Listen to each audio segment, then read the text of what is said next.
Voluntaris del Banc dels Aliments carreguen menjar dins camions que el distribuiran a persones que passen gana. Aquest és el dia a dia del Banc dels Aliments, una entitat que l'any 2009 va recollir 3,5 milions de quilos de menjar només a Barcelona. El seu objectiu és clar i senzill: recollir els aliments sobrants de supermercats i grans empreses per entregar-lo a les persones que passen fam a casa nostra. Aquesta és una mica la cadena solidària. Empreses que fabriquen, que no ho poden aprofitar, que es llançaria o es transformaria en pinso, el banc que ho recull, entitats benèfiques que ens ho venen a recollir i que ho fan arribar a qui ho necessita. És el que en diem la cadena solidària.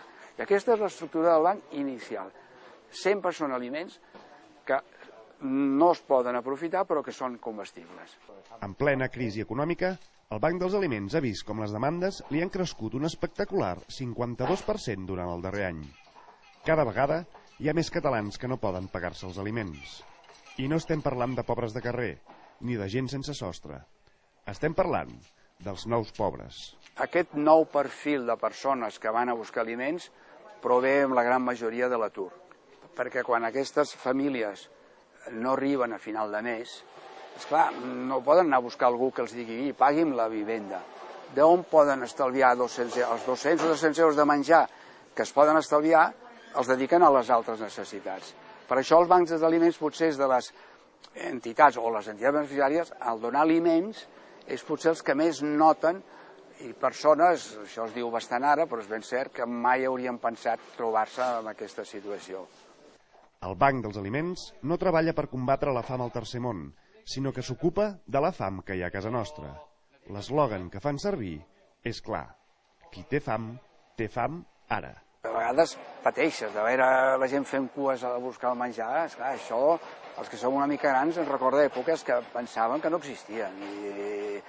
I a vegades contrastar l'hedonisme i el bon viure amb tot això. El que passa que la crisi, com que tothom li ha anat tocant una mica més de prop, amb un familiar, amb un fill, ha fet obrir els ulls a tothom. I crec que jo tinc l'esperança que d'això neixi també una mica de model de societat una mica més solidari amb el seu conjunt. Jo diria que en el fons som bona gent. El que passa que a vegades potser te n'enteres més de la gent dolenta que de la bona. Les bones accions potser queden una miqueta difuminades, o és el típic que es diu que a la premsa moltes vegades només surten les males accions, no? Vull dir, o sigui, les bones no surten. Jo això crec que també ho hem de dir. La societat catalana està sent molt solidària. Aquestes recaptes d'empreses que potser tenen 1.500 empleats i diuen, escolta, fem una recapta interior, fem propaganda.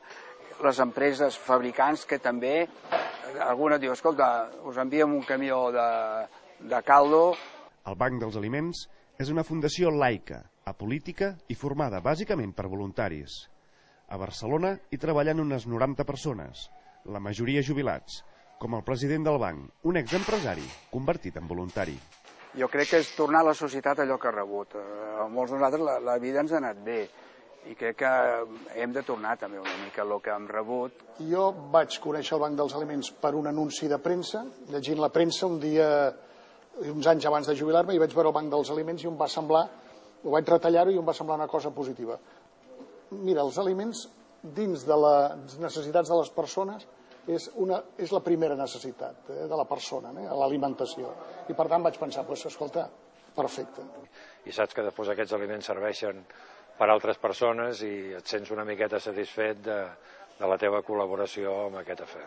El Banc dels Aliments no només recull menjar de supermercats i empreses alimentàries. Qualsevol particular o empresa pot posar-se en contacte amb el banc per entregar-li aliments.